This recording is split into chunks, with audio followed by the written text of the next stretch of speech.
Hello and welcome to the Pro Football Weekly Podcast, the divisional round version of the PFW Podcast. Man, we're stoked for this weekend's playoff games. Tends to be one of the best in the calendar year, and this weekend figures to be no exception. Mr. Eric Edholm, my partner in crime, and as always, how are you doing on this fine Thursday? I'm doing great. Yeah, man, we've got playoffs, we've got draft stuff coming in as underclassmen declare. We've got coaching moves out the yin-yang, plenty to talk about, and a lot of fascinating moves so far too.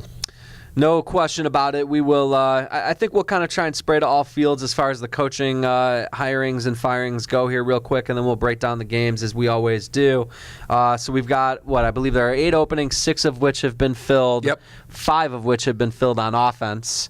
With offensive-minded head coaches. Offensive-minded head coaches, right, including 2, the most recent Adam Gase in New York and Bruce Arians in Tampa Bay as the retreads, or the guys with previous experience. And then, of course, you got Matt LaFleur in Green Bay. We've got Cliff Kingsbury in Arizona. And who am I forgetting?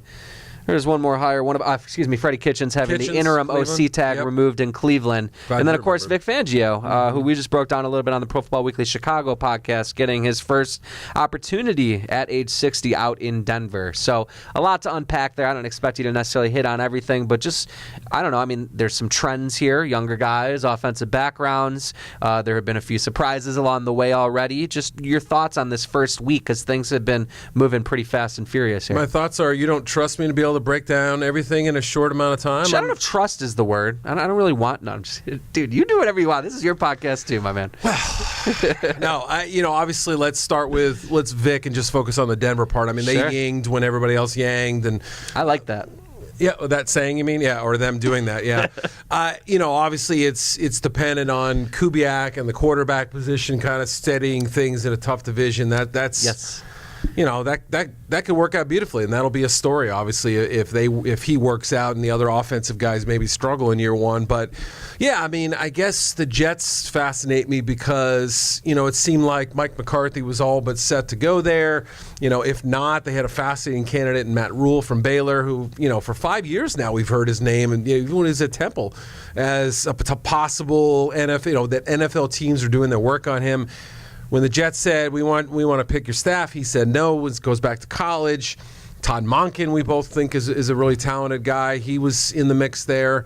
And they go with Adam Gase, which is interesting. And I think Gase can coach, but, he's a little bit of a headstrong guy. And his job is to get Sam Darnold to play great, but they need work on offense too. So, right. I don't know. There's, like you said, with the Kingsbury hire, he's very talented offensive-minded coach, former quarterback. People rave about his ability to draw up offensive schemes.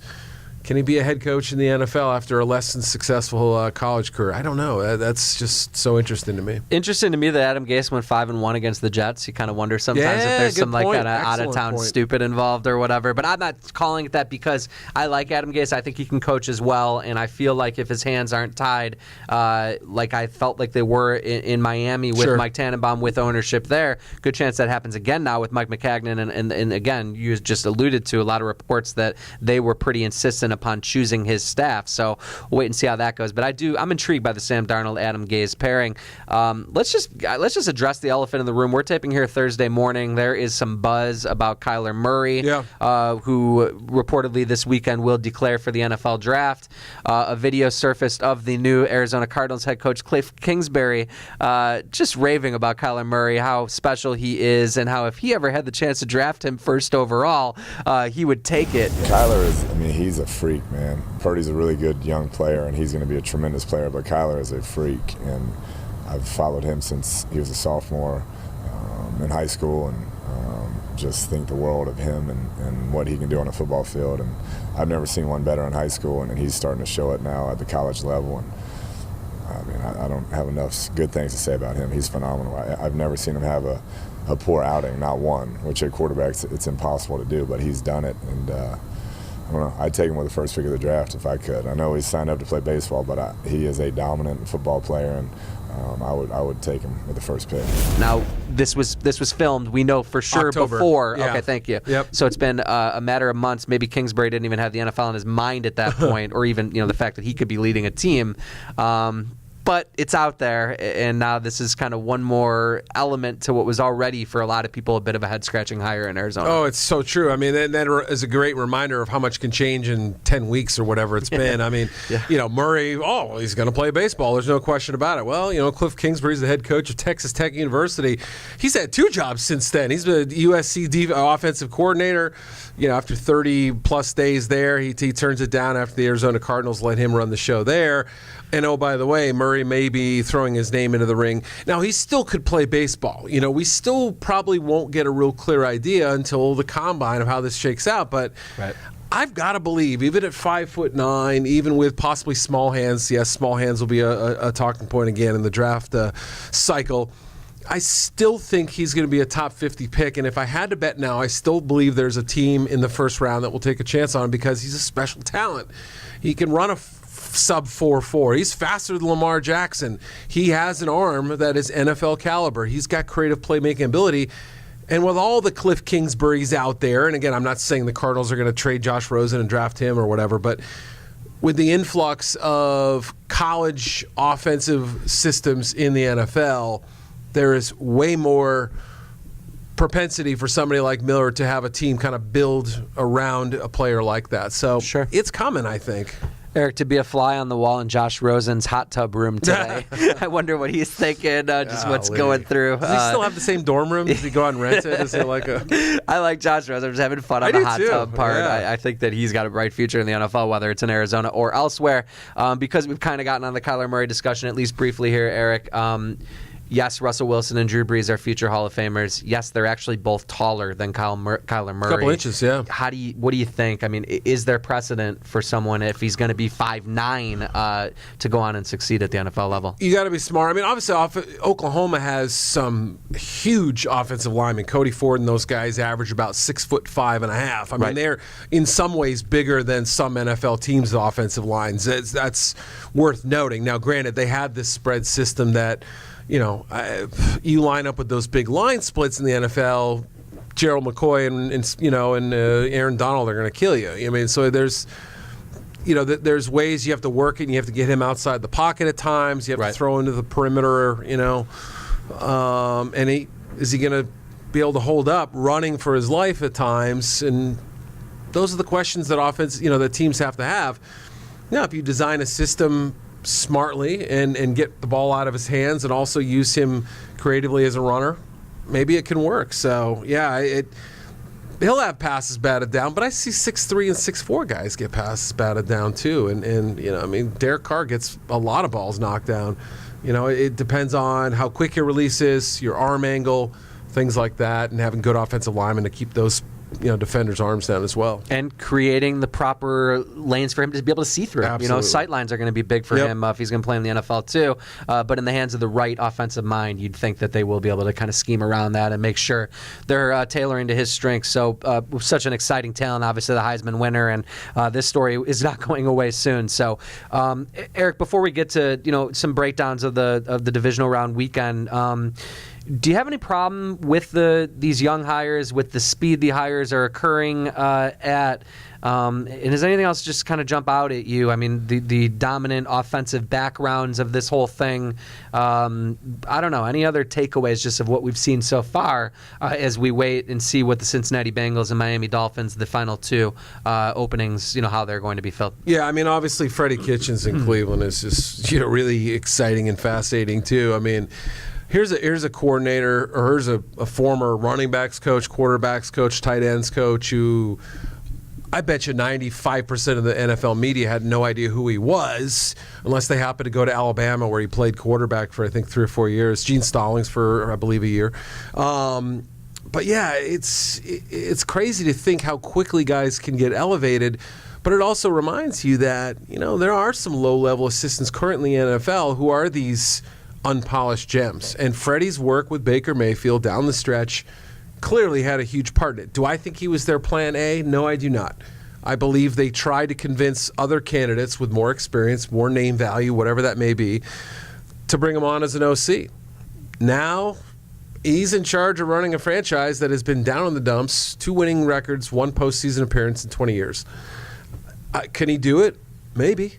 And if he does, they'll name streets after him, I mean, right. It just, that's the biggest. This is a team that I think everybody admits is probably due for a big year. How does that work? I don't know. If there was an organization that could sell it more than most, it's probably the Browns, who haven't gotten it right doing it any other way. So why not go way off the beaten path, or just kind of, just do things differently here? It's exciting. Obviously, how he builds his staff is going to hugely, dictate or play a big part in determining the success he has. What about Matt LaFleur and Aaron Rodgers? LaFleur 39, Aaron Rodgers 35. It seems really exciting. LaFleur didn't have a great year in Tennessee in his first season calling plays. Ton of injuries, right? Absolutely. Mariota. But does that give you pause at all, or is you comfortable with that? I will say this: I thought they would go a different direction. Josh McDaniels looked like the guy. I don't know if that would have been the right or the wrong call either, but. It surprised me a little bit. He, to me, still was in that dark horse category. They interviewed 10 people for the job. He had to have nailed the interview. And, Mark Murphy basically admitted that Aaron Rodgers was very clued in, even though after saying before the search that he was not going to be, sort of the guy helping pick him, he was at least dialed into what was happening. It was getting updates or was FaceTiming in on some of these interviews, whatever it may have been. So that's interesting to me. And clearly he played some role in it. And does that give me a little pause? I don't know, maybe. Could LaFleur bring out the best in him? He's basically Kyle Shanahan without a famous last name. That's how other people have described him. I don't know. I can't wait to see how it works. I'm glad you said Kyle Shanahan, though, because everyone jumped to the quick McVay effect. And obviously there are similarities in just these fast risers and how young they are. Yep. But Matt LaFleur is a lot more steeped in the Kyle Shanahan system than Sean McVay, with whom he only spent 1 year on that Rams staff. He learned first under Mike Shanahan and then under Kyle, of course, and had wildly successful stops, of course, with Matt Ryan in Atlanta, the MVP season. As part of that record-breaking staff with the Rams last year. So, and we should add one more element here. They're going to keep Mike Pettin. So we talked about the importance of Wade, and I'm not saying Mike Pettin is Wade Phillips, but the experience, the former head coach, the guy who knows things and showed some signs with the personnel at hand. Much like Matt Nagy did with Vic Fangio, now LaFleur is going to do the same thing with Mike Pettin. That had to be a good selling point to both Mark Murphy and Brian Gutekunst. And so there is this other trend. I want to get back to the Packers in a second. So it's occurred to me that kind of the cost of doing business of hiring these young offensive-minded guys most of the time is that ownership is kind of digging in and sort of saying, we want some say over who's going to be on your staff and. For Nagy, it turned out great. Obviously, we'll see if Pettin ends up being the right guy. I tend to think so. I think he's a smart guy. I think he got that defense playing much better with a lot of spare parts and injured players and things like that. So, is this going to work long term? Not in every case. That's just the nature of it. Some of these forced marriages, arranged marriages. At some point, these guys aren't going to see eye to eye. I hope in their case it does, though. I think it would be a good setup. So it does sound like LaFleur at least has some say, but I think it was probably strongly suggested that you'll have a better shot if you bring this guy on board. That's just my reading of it. Sure. What an interesting juxtaposition. Just quickly getting back to the NFC West, you got the NFL's oldest head coach in Pete Carroll, and then the three, could be GQ cover boys in McVay and Shanahan and Cliff Kingsbury. All these guys who. Say what you will. I know a lot of the female NFL fans are going to enjoy rooting for their teams as well. Yeah. But anyway, it's been an interesting period. Again, it's happened really fast. The fact that all these positions could be filled within 1 week of Black Monday is pretty wild. So we'll just wait and see. Like I said, a couple openings still out there. We also have playoff football to get to, and let's do that. It's PFW Podcast. He's Eric. I am Arthur. Dan Mott spinning the dials. And divisional round weekend. We'll just go chronologically. Arrowhead, Pat Mahomes, likely MVP. Andrew Luck, likely comeback player of the year. Yeah. And two head coach of the year candidates, of course, and Frank Reich and Andy Reid. A lot to break down in this one. I'm really excited for this game, actually. I think it has the highest point total of the weekend. And I really like the way the Colts are playing. I think it's going to give them a chance. They at least have have a formula or a path to a big upset. And some similarities how they run their offenses too. You've got the tight end with Kelsey and Ebron. You've got the home run hitter with Hilton and Hill. You've got the productive running back position now. Colts have a few guys. I know Kareem Hunt isn't part of the KC mix anymore, but Damian Williams has been successful in that role.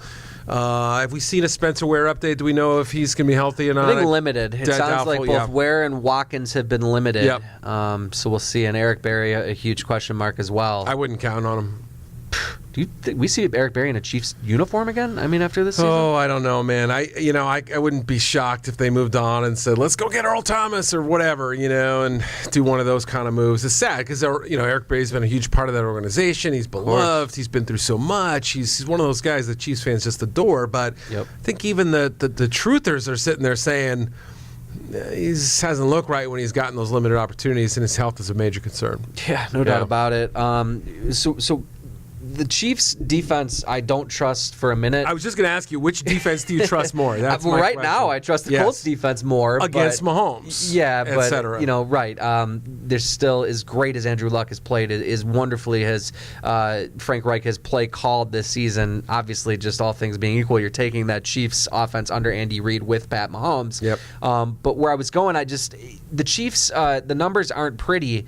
But between Chris Jones and Dee Ford and Justin Houston, they've got some guys who can wreck a game up front and have done it. I mean, they've been a little bit reliant on those big plays. And then I guess the same deal in the back end. There's really even less to hang your hat on outside of a Kendall Fuller. So I don't know. How do those matchups play out? The Colts are the best pass-protecting offensive line in football. So, again, you like the way they match up against Chris Jones. Yep. You could see Chris Jones and Quentin Nelson a bunch, I would imagine. Oh, yeah. We're going to see some exciting battles on the edges with, Dee Ford and Anthony Costanzo and the rookie Braden Smith there and Justin Houston. A lot of fun stuff to watch just in terms of these individual matchups. Yeah, and that's what worries me most about the Chiefs is that their greatest strength also happens to correspond with what the Colts really do well, which is not getting Luck killed back there. 17 sacks, I want to say off the top of my head, in 18 games, 17 games. So, compared to 62 for Deshaun Watson, so that's not that many. No, not a difference at all, right? But you're right. I mean, they do have some second-level players who are pretty good. We've seen some flashes out of Anthony Hitchens, and Dorian O'Daniel has made some plays as well. But, not knowing the state of that secondary, I think they're just going to flood them with receivers. Now, outside of Hilton, does anybody really, really scare you among the wide receivers? Dontrell Inman's played okay, but still, they're not going to have Ryan Grant this weekend, so I don't know. I keep wanting to pick a Colts upset, but I think the Chiefs are the best team. I overall think they're going to find a way, and that as bad as their playoff history is, does it add pressure? Yeah, but I don't think it adds that much for guys who weren't even alive when Dave Zott or Lynn Elliott were, or whatever. I mean, I don't know. I guess I just come up a little short of thinking that, there's some kind of curse over this team. Oh, yeah. Me neither. Come on. Right. Patrick Mahomes, Tyreek Hill, these guys have no idea about the long they're confident history of the Chiefs' playoff misery at Arrowhead Stadium. And just lastly, before we move on, I'm taking the Chiefs in this one, too. I think it's going to be close, but it's too hard to predict the upset even as well. 38-31. How about, what do you got? All right, that's nice. I think I had 31-24. It is going to be high scoring. But just lastly, Mahomes, and I credit the advanced metrics guys on the internet who have done a great job of breaking this down. I can't remember who it was, but apparently Mahomes has lit up zone defenses in particular this season. That's what Matt Eberflus does. Yep.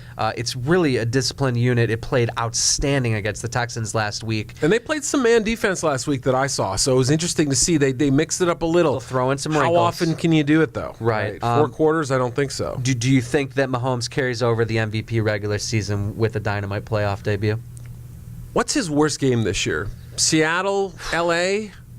I mean, both games he was explosive and prolific and just had a couple of plays get away from. You know what I mean? Like L.A., he had the 4 turnovers, and he still threw for 1 billion yards or whatever. I mean, it's almost like, his bad games are games that other quarterbacks would be like, struggled early in Denver and then ends up rallying them. Struggled early in New England to finish drives and finish strong. I mean, I guess I can't keep him down for 4 quarters, I guess, is maybe the point here. That's what I keep coming back to, I guess. And I let's put it this way. I don't think he'll be the reason by any stretch that they lose. It'll be, if they do lose, it'll be something else. So I don't know how the Colts can stop them for 4 quarters. I just don't think they can. Yep, we're on the same page on that one. Let's move to Saturday night and the Dallas Cowboys heading to the Coliseum. Rams well rested, get Todd Gurley back. The Cowboys survived last week. Yeah. Defense was awesome, and Zeke Elliott was awesome. They I don't know. That's been kind of the formula this year. It's gonna be a good game. I think this will surprise people. Not that people are expecting a bad game. I just think this. You're gonna hear a lot of Chargers Patriots talk. You're gonna hear a lot of Colts Chiefs talk. Eagles Saints obviously are two big time teams, but this one.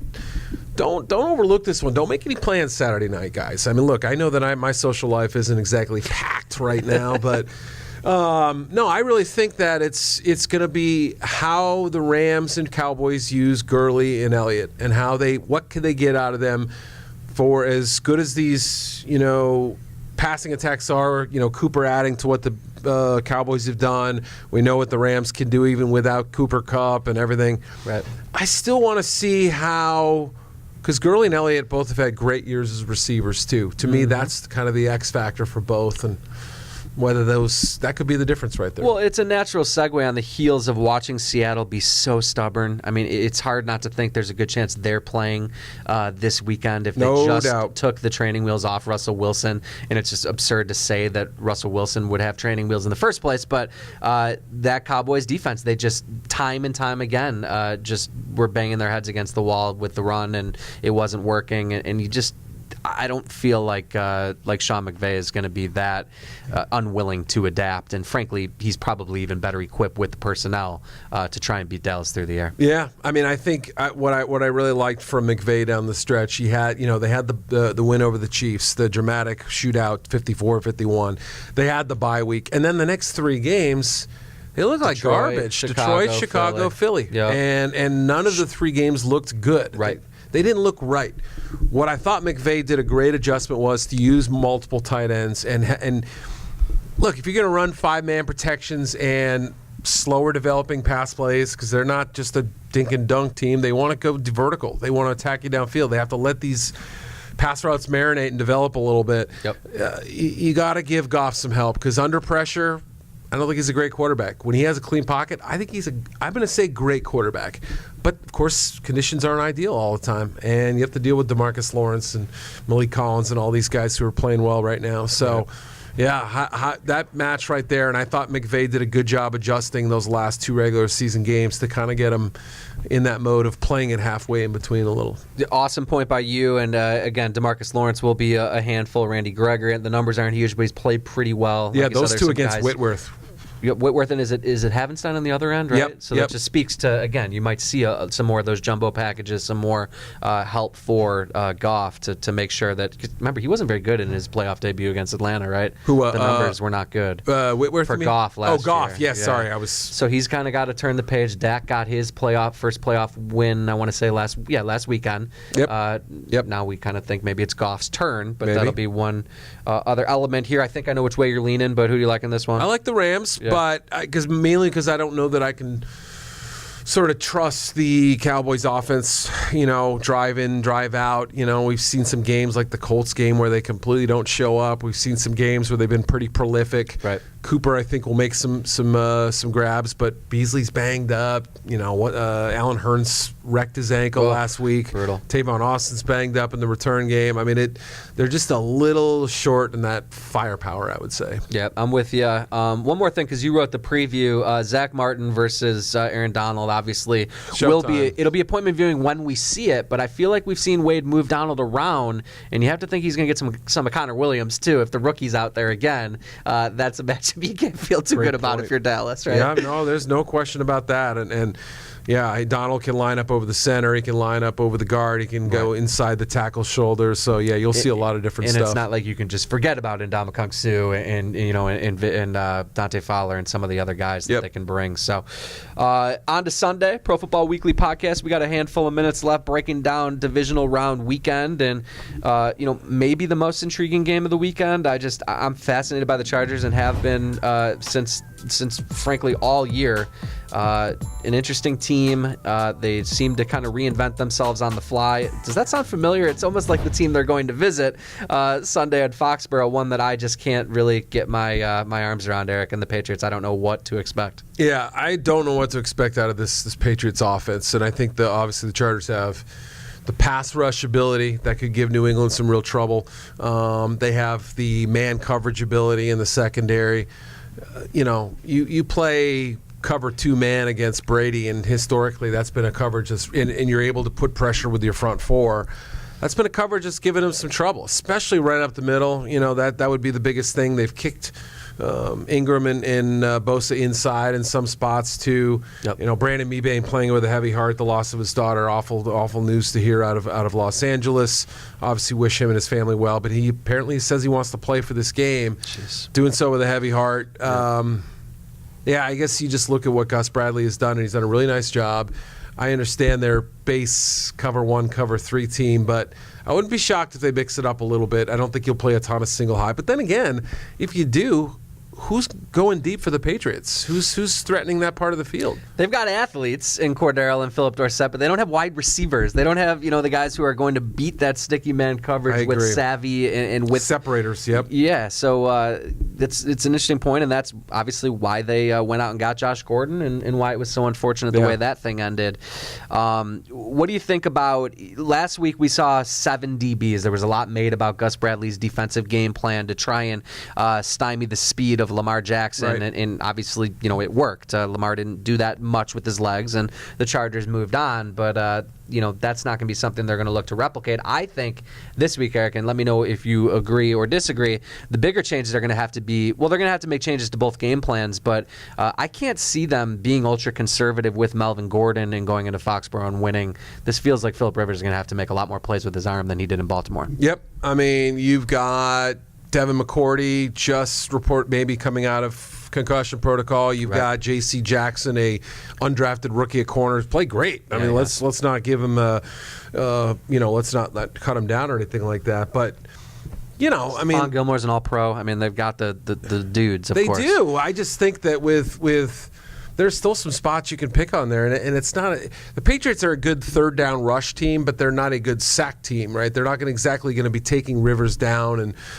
racking up the lost yardage, I don't think. But yeah, I mean, I think they can move the ball in this New England defense. I don't know if they're going to score a ton of points. I don't know. I guess it's hard to say. Do you trust Phillip Rivers right now? Do you have a weird taste in your mouth about the way his season has kind of devolved a little? I mean, again, his team's playing the divisional round, and he's 100%. Been leading things, but he was brilliant for about the first 2/3 of the season and really not so good to close it.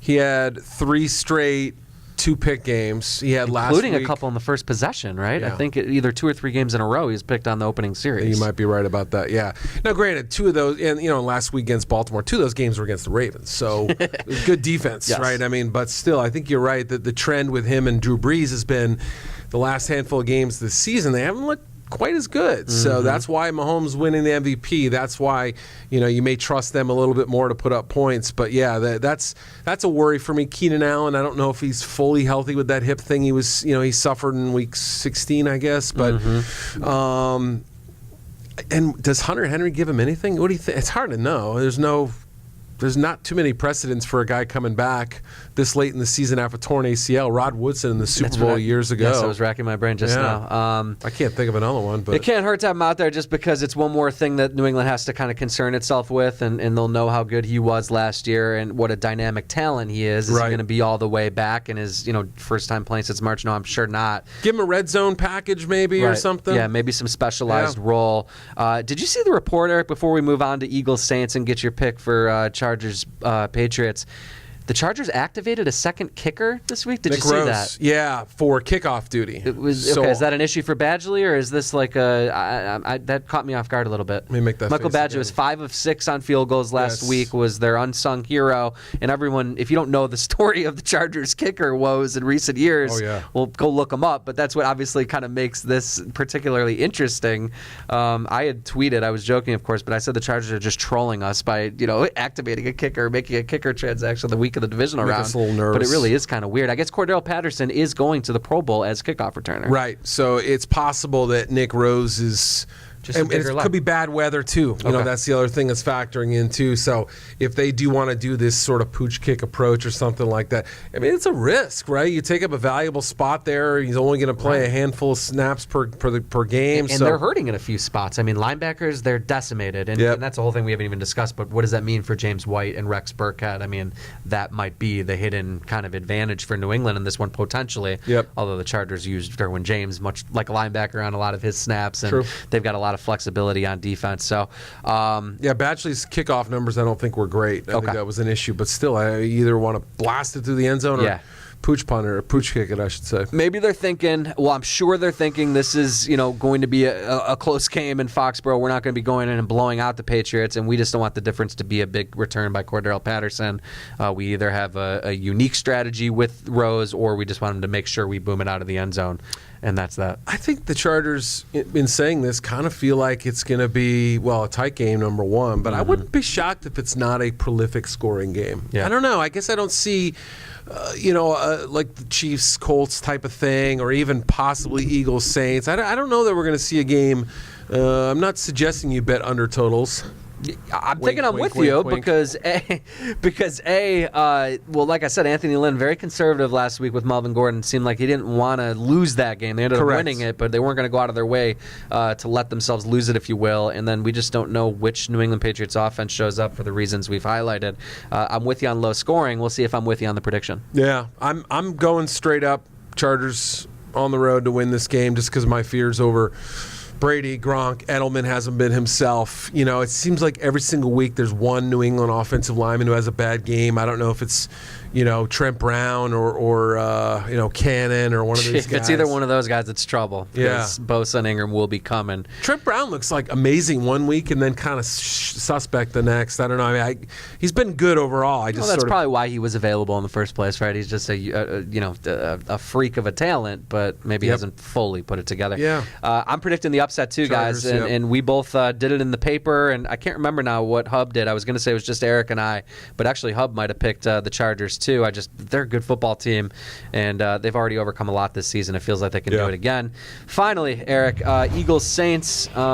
We all know what happened during the regular season. It was a New Orleans boat race. It wasn't a good game. That was with Carson Wentz at the helm. A lot has changed since then.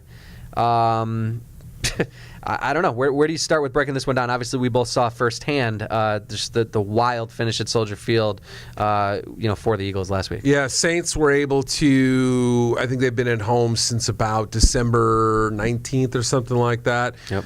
Majority of the starters didn't play in that Week 17 game. Nothing to risk, nothing to lose. They're still at home. They've had that rest. That's important, I think. Yep. You have Sean Payton rolling out the motivational tactics. I know you brought that up on the TV show, the Stack of Cash, Lombardi Trophy. Amazing.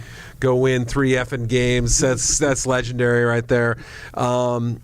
But Breeze, first 11 games, 29 touchdowns, 2 picks. If they go win 3 effing games, that's going to become onside kick to start the second half legendary. For Sean Payton. Yes, absolutely. We'll be the NFL Network. What do they call that show? What's that show they do about the Super Bowl champions or whatever? Right, where they break down their season. I should know and I don't. Dun, dun, dun, dun, dun, that dramatic music. Yeah, they'll talk about that. Right. Anyway, I cut you off. I don't even know what I was saying. Breeze just wasn't the same down the stretch. He was not. They have to get a little more of that juice back in the passing game. We assumed he would be when they returned home, which they did. He played, I think, in the final 2 games. He sat in Week 17, but I want to say, no, maybe it was one home game in Week 16. Yeah. Either way, it didn't. We assumed that just it would automatically, the light bulb would switch back on, and it didn't. I'm not necessarily concerned, but I do. You might remember from the regular season a little bit better than I do. What was the inside protection plan? That's always what we look at, especially with a Fletcher Cox, with a Michael Bennett rushing from the inside against the undersized Drew Brees, if you will, and we all know how they've spent a decade and a half making sure that his interior pocket is fortified. Yeah, they always seem to put more emphasis on the guards and centers than over the tackles or whatever. But still have Max Unger and of course, and both Cox and Bennett, they'll be doing battle, and Larry Warford as well inside. Andrews Pete, yep. Yeah, no, I mean it's a good Saints offensive line. If they're fully healthy and have all those guys big back. Gift too, right? Yep. So, I think the Saints are the better football team. I think the Eagles obviously have been on a terrific run here just to get into the playoffs. easily could have lost last week. We saw it. I mean, they weren't perfect by any means, but Foles, I think, has some opportunities. I mean, Eli Apple's had a couple good games. He's had a couple forgettable games. There's some spots to pick on. Maybe you can change up the snap count a little bit and get some of these guys to jump. Find ways to create yards. But, yeah, overall, I still think the Saints are the better team. I just don't think we're going to get anything close to the blowout that we saw in Week 11 or whatever. Right. All right. Well, that makes two of us once again. I just, the Eagles O-line did such a nice job protecting against Khalil Mack and Leonard Floyd and Akeem Hicks and those guys, and such a poor job running the football. There was just no space at all. And I just see so much carryover, actually, from the Bears to the Saints, arguably the two hottest defenses down the stretch during the regular season. Yeah. The Saints just were not allowing a lot of points, and they just don't let opponents run on them at all. So I think if you put this game solely on Nick Foles' right shoulder, that's going to be bad news. And I realize that that's worked out in the past, in the recent past for the Eagles, but I just don't see it shaking out this time. I do believe that the Saints get one game closer to that stack of cash and that Lombardi trophy. Eagles banged up too. Michael Bennett, foot, did not practice on Thursday. I'm just reading as I have the ability to read. Wow. It's cool. Alshon Jeffrey, ribs. Jason Peters has been banged up all year. Sidney Jones, hamstring. That's one that keep an eye on. Golden Tate caught the winning touchdown last week, has a knee.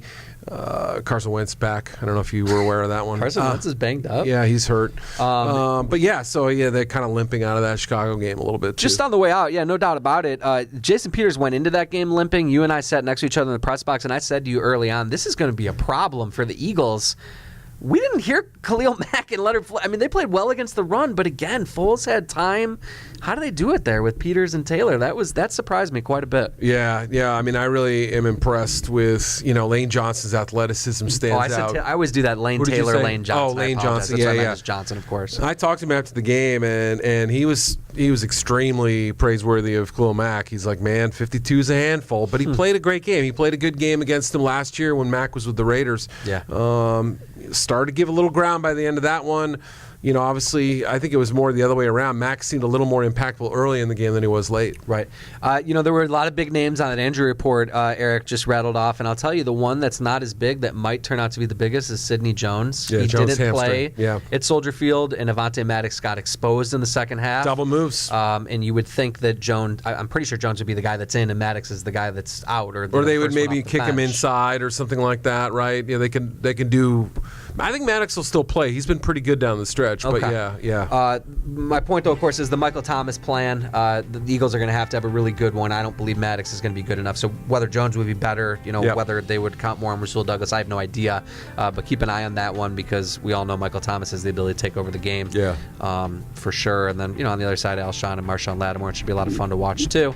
All right, so I think we both picked the Saints. We don't like it as a 48-7 blowout, but we do think the Saints are going to win. All four games same, right? No, I took. We were 3 out of 4 last week. That's kind of boring. Well, it's all right. It's all right. We'll make up for it. It's not boring if we're right. We'll have to wait and see. That's right. It's gonna. You like this week better than last week's game coming in? Because last week was pretty exciting coming in, and maybe it didn't quite live up to the hype, but it was good. I mean, we had just with the ability, the hindsight and knowing what we see most years and how things play out. I mean, it looked great on paper, but that Colts-Texans game was pretty anticlimactic. I felt it wasn't great. It was fun to watch the Colts dominate, but it was pretty one-sided. So we shall see. We can't wait to see. And we can't wait to break it all down with you guys next week on the Pro Football Weekly podcast. It has been a pleasure as always. We hope the week is going well, and we hope the weekend viewing experience is awesome. We will talk to you very soon. Thank you to Eric Edholm, Dan Mott. Biggest thank you to you guys. We'll see you next week.